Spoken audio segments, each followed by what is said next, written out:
किसी भी teaching exam के लिए जैसे एमपी का वर्ग 2 का एग्जाम, उसके लिए इंग्लिश में एक बहुत ही इंपॉर्टेंट टॉपिक है वर्ड फॉर्मेशन। यानी कि आपसे एक क्वेश्चन पूछा जाता है कि गिवन वर्ड का पार्ट ऑफ स्पीच क्या है, ये नाउन है, प्रोनाउन है, एडजेक्टिव है, एडवर्ब है, क्या है। तो ये वर्ड फॉर्मेशन हम स्टार्ट कर रहे हैं। इसमें हम सबसे पहले सीखेंगे नाउन को पहचानना। देखिए, ये सफिक्स है। सफिक्स का मतलब होता है जो किसी वर्ड के लास्ट में लगता है, और प्रीफिक्स का मतलब होता है जो फिक्स हो वर्ड के पहले।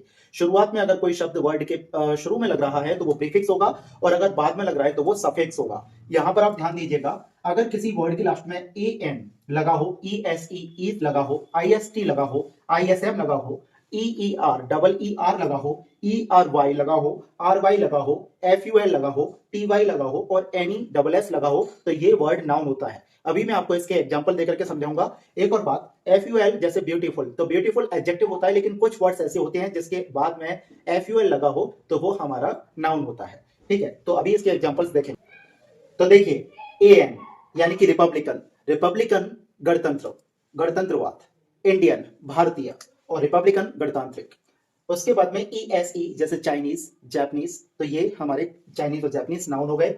आई एस टी जैसे फ्लोरिस्ट, फ्लोरिस्ट मतलब फूल बेचने वाला, सोशलिस्ट समाजवादी, और रॉयलिस्ट, तो ये आई एस टी लगा हुआ है तो ये नाउन है।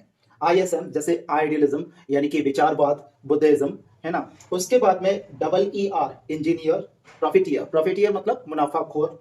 टी वाई लगा हुआ है ऑनेस्टी, एनिमिटी, एनिमिटी मतलब दुश्मनी, और ऑनेस्टी आप सब जानते ही हैं। ई आर वाई स्लेवरी, दास्ता, ड्रजरी यानी कि कोई भी डल काम, नीरस काम, ये वर्ड बहुत इंपॉर्टेंट है, ध्यान रखना।